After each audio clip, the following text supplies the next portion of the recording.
بسم اللہ الرحمن الرحیم الحمد للہ رب العالمین والصلاة والسلام علی سید الانبیاء والمرسلین وعلی آلہ واصحابہ اجمعین اما بعد۔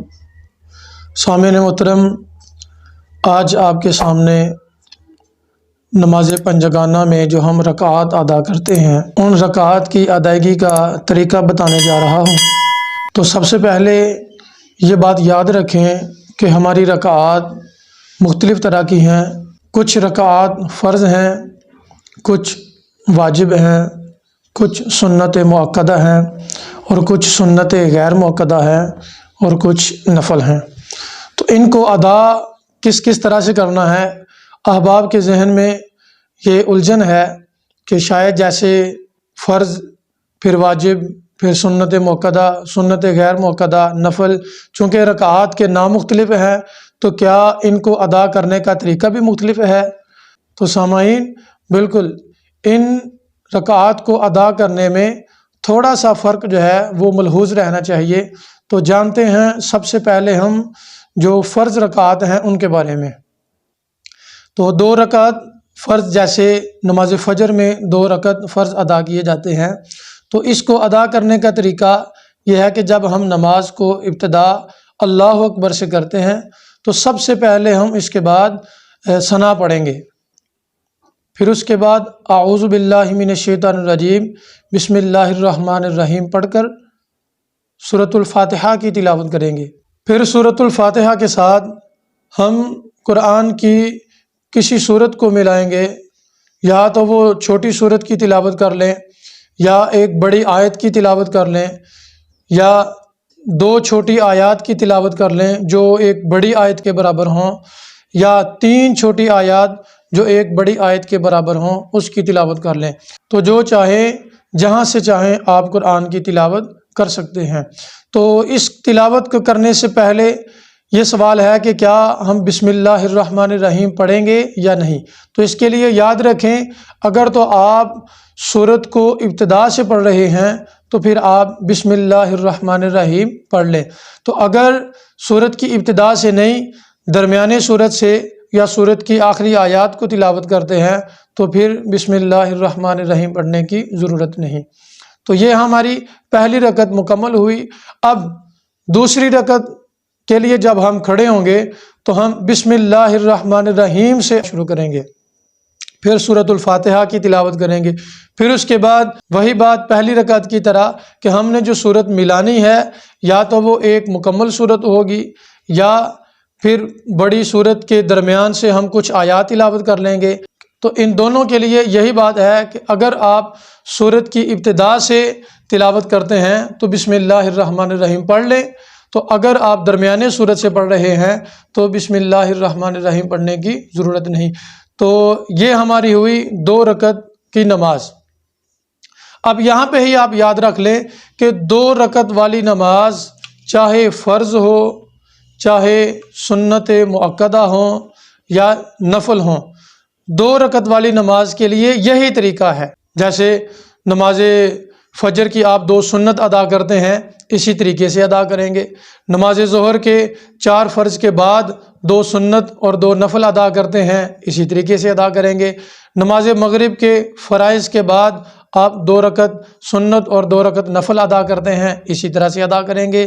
نماز عشاء کے بعد 2 رکعت سنت، پھر 2 رکعت نفل، اور وتر کے بعد پھر 2 رکعت نفل ادا کرتے ہیں، تو وہ آپ اسی طرح سے ادا کریں گے۔ 2 رکعت نماز چاہے فرض ہو، سنت ہو، نفل ہو، اس کو ادا کرنے کا فرق کوئی نہیں۔ بس آپ جب ابتدا کریں گے تو اپنی نیت میں یہ بات ملحوظ رکھیں کہ اب میں یہ 2 رکعت سنت مؤکدہ ادا کر رہا ہوں، اب یہ میں 2 رکعت نفل ادا کر رہا ہوں، اب یہ 2 رکعت فرض کے ہیں۔ بس اپنی نیت کا خیال رکھیں گے، نماز میں جو آپ قرات کریں گے اس کا کوئی فرق نہیں ہے۔ اب آتے ہیں دوسرے نمبر پہ واجب پہ، کہ جو رکعتیں واجب ہیں تو وہ صرف نماز عشاء میں جو ہم وتر ادا کرتے ہیں وہی 3 رکعت واجب ہیں، اس کے سوا ہماری پنجگانہ نماز میں کوئی واجب نہیں ہے۔ تو وتر کو ادا کرنے کے لیے پہلی 2 رکعت تو ہم سابقہ طریقے سے ہی ادا کریں گے، کہ یعنی جب ہم نے اللہ اکبر کہہ کر نماز کو ابتدا کیا تو سب سے پہلے ثنا پڑھیں گے، پھر اس کے بعد اعوذ باللہ من الشیطان الرجیم بسم اللہ الرحمن الرحیم پڑھنے کے بعد سورۃ الفاتحہ کی تلاوت کریں، پھر اس کے بعد اس کے ساتھ سورت ملائیں۔ اگر سورت کی ابتدا سے پڑھتے ہیں تو بسم اللہ الرحمن الرحیم پڑھ لیں، اگر درمیانے سورت سے تلاوت کرتے ہیں تو بسم اللہ الرحمن الرحیم پڑھنے کی ضرورت نہیں۔ تو آپ کی پہلی رکعت مکمل ہوئی۔ دوسری رکعت کے لیے آپ جب کھڑے ہوئے تو بسم اللہ الرحمن الرحیم سے ابتدا کیا، پھر سورۃ الفاتحہ کی تلاوت کی، پھر اس کے بعد آپ سورت ملا لیں یا کوئی بڑی آیت ملا لیں جو 3 چھوٹی آیات کے برابر ہوں۔ تو یہ وتر کی 2 رکعت ہوئی۔ اب 2 رکعت کے بعد تشہد میں بیٹھنا ہے، یہ اس کو کہتے ہیں پہلا قعدہ۔ 3 رکعت والی نماز یا 4 رکعت والی نماز میں ہم 2 مرتبہ تشہد کے لیے بیٹھتے ہیں۔ تو جب ہم پہلی مرتبہ 2 رکعت کے بعد بیٹھتے ہیں اس کو کہتے ہیں قعدہ اولا۔ تو جب تیسری رکعت کے بعد یا 4 رکعت والی نماز میں 4 رکعت کے بعد بیٹھتے ہیں تو اس کو کہتے ہیں قعدہ اخیرہ۔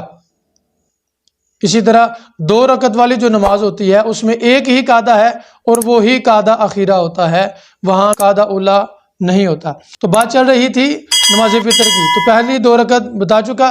اب جب ہم پہلی 2 رکعت ادا کرنے کے بعد اتحیات پڑھنے کے لیے بیٹھیں گے تو اس کو ہم صرف ورسولہ تک پڑھیں گے، ورسولہ تک پڑھ کے پھر ہم اللہ اکبر کہتے ہوئے تیسری رکعت کے لیے قیام کریں گے۔ تو تیسری رکعت کے لیے اللہ اکبر کہتے ہوئے کھڑے ہوئے۔ اب یہاں پر بھی ہم نے اپنی قرات کی ابتدا بسم اللہ الرحمن الرحیم سے کرنی ہے، پھر سورۃ الفاتحہ کی تلاوت کریں، پھر اس کے ساتھ سورت ملائیں۔ اب جب ہم نے سورت کو ملا لیا تو اس کے بعد ہم نے اللہ اکبر کہہ کر اپنے ہاتھوں کو کانوں تک بلند کرتے ہوئے دوبارہ باندھ لینا ہے۔ تو اب یہاں پر ہم نے اعوذ باللہ اور بسم اللہ پڑھے بغیر ہم نے دعائے قنوت کی ابتدا کرنی ہے۔ تو مکمل دعائے قنوت پڑھ کر آپ رکوع میں چلے جائیں گے۔ تو یہ ہمارا ہوا نماز وتر کا طریقہ۔ اب اس کے بعد آتے ہیں ہم 4 رکعت والی نماز۔ تو 4 رکعت والی نماز ہماری 3 طرح کی ہے اور تینوں کا طریقہ ہمارا مختلف ہوگا۔ 4 رکعت والی نماز میں سب سے پہلی بات یہی یاد رکھیں کہ ان کی بھی جو پہلی 2 رکعت ہیں، 4 فرض ہوں تو پہلی 2 رکعت، 4 سنت موقدہ ہوں تو پہلی 2 رکعت، 4 سنت غیر موقدہ ہوں تو پہلی 2 رکعت، ان کا طریقہ یہی ہے جو ہم پیچھے سن چکے ہیں۔ اب تیسری اور چوتھی رکعت کا فرق آتا ہے۔ تو سب سے پہلے ہم 4 فرض کی بات کرتے ہیں۔ 4 فرض ادا کرنے کے لیے پہلی 2 رکعت ہم نے سابقہ طریقے سے ہی ادا کی، پھر ہم پہلے قعدہ میں بیٹھ گئے۔ اتحیات پڑھنے کے لیے جب بیٹھے تو یہاں پر بھی ہم اپنا تشہد جو ہے اس کو ورسولہ تک پڑھ کے تیسری رکعت کے لیے کھڑے ہو جائیں گے۔ کھڑے ہو کر ہم نے ابتدا بسم اللہ الرحمن الرحیم سے کرنی ہے۔ تو یاد رکھیں جو رکعات فرض ہیں ان کی تیسری اور چوتھی رکعت میں ہم نے صرف اور صرف سورۃ الفاتحہ کی تلاوت کرنی ہے، اس کے ساتھ سورت نہیں ملائیں گے۔ تو اگر کسی نے بھول کر سورت ملا بھی لی ہے تو کوئی حرج نہیں، اس سے سجدہ سہو واجب نہیں ہوگا۔ اب آتے ہیں ہم 4 سنت مؤکدہ کی طرف۔ تو 4 سنت مؤکدہ ادا کرنے کے لیے پہلی 2 رکعت ہم سابقہ طریقے سے ادا کریں گے۔ تو پہلے قعدہ میں جب ہم اتحیات پڑھنے کے لیے بیٹھیں گے تو 4 سنت مؤکدہ میں بھی ہم پہلے قعدہ میں اتحیات ورسولہ تک پڑھیں گے اور اللہ اکبر کہتے ہوئے کھڑے ہو جائیں گے۔ تو سنت مؤکدہ کی تیسری اور چوتھی رکعت میں ہم ابتدا بسم اللہ سے کریں گے، پھر سورۃ الفاتحہ پڑھیں گے، پھر اس کے ساتھ سورت بھی ملائیں گے۔ فرض اور سنت مؤکدہ کا یہ فرق ہے کہ فرض کی تیسری اور چوتھی رکعت میں ہم صرف سورۃ الفاتحہ پڑھیں گے، جبکہ سنت مؤکدہ جو ہے اس کی تیسری اور چوتھی رکعت میں ہم سورۃ الفاتحہ بھی پڑھیں گے اور ساتھ اس کے سورت بھی ملائیں گے۔ اب چلتے ہیں سنت غیر مؤکدہ کی طرف۔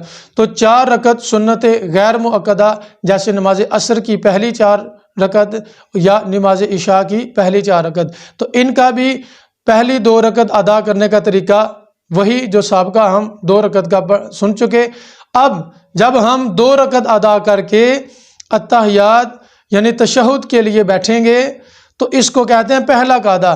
تو سنت غیر مؤکدہ میں جب ہم پہلے قعدہ میں بیٹھیں گے تو اب ہم اپنے اتحیات بھی پڑھیں گے، پھر درود شریف بھی پڑھیں گے، پھر اس کے بعد دعا جو چاہے، جو قرآن میں آئی ہے یا سنت میں آئی ہے، ان میں سے کوئی ایک دعا یا 2-3 دعائیں جتنی چاہیں آپ پڑھ سکتے ہیں، تو ان میں سے کوئی دعا پڑھ کر پھر اللہ اکبر کہتے ہوئے ہم کھڑے ہو جائیں گے۔ تو سنت غیر مؤکدہ کی تیسری رکعت کی ابتدا جو ہے، پھر ہم سبحانک اللہم و بحمدک و تبارک اسمک و تعالی جدک ولا الہ غیرک سے کریں گے۔ پھر اعوذ باللہ اور بسم اللہ پڑھ کر سورۃ الفاتحہ کو پڑھیں گے، پھر اس کے ساتھ سورت ملائیں گے۔ تیسری رکعت ہوئی۔ چوتھی رکعت کے لیے جب ہم کھڑے ہوں گے تو چوتھی رکعت ہم بسم اللہ الرحمن الرحیم، پھر سورۃ الفاتحہ، پھر اس کے ساتھ سورت ملائیں گے۔ تو اس طرح سے ہماری 4 رکعت مکمل ہوئی۔ تو یہ طریقہ سنت غیر مؤکدہ کو ادا کرنے کا ہے۔ اس طرح سے سنت غیر مؤکدہ کو ادا کرنا افضل ہے۔ اگر کوئی شخص بھول جاتا ہے، وہ سنت غیر مؤکدہ ہی ادا کر رہا ہے، لیکن جب وہ پہلے قاعدہ میں ہے تو وہ صرف تشہد پڑھ کے کھڑا ہو گیا، اس نے آگے درود شریف یا دعا نہ پڑھی، تو اللہ اکبر کہہ کے وہ کھڑا ہو جاتا ہے اور وہاں سے وہ ابتدا سبحانک اللہ سے کرتا ہے یا سورۃ الفاتحہ سے کرتا ہے، تو ایسا کرنے سے اس پر سجدہ سہو واجب نہیں ہوگا۔ کیوں کہ یہ عمل کرنا سنت ہے، تو سنت کے ترک سے جو ہے سجدہ سہو واجب نہیں ہوتا۔ سجدہ سہو واجب ہونے کی اور صورتیں ہیں۔ یاد رکھیں کہ اگر ہم نے سنت مؤکدہ میں یا سنت غیر مؤکدہ میں سورۃ الفاتحہ کے ساتھ آگے سورت نہ ملائی تو ہمارا واجب چھوٹ جائے گا، جس کی وجہ سے ہم پر سجدہ سہو لازم آئے گا۔ امید کرتا ہوں یہ مختصر طریقے سے جو باتیں آپ کے گوش گزار کی ہیں، ان کو آپ سمجھ کر خود بھی عمل پیرا ہوں گے، اور جو احباب، جو دوست، جو بہن بھائی آپ کے ساتھ زندگی گزارنے والے ہیں، ان کو بھی نیکی کا پیغام دے کر اللہ رب العزت کی بارگاہ سے ڈھیر و اجر و ثواب کمائیں گے۔ اللہ پاک عمل کی توفیق عطا فرمائے۔ وما علینا الا البلاغ المبین۔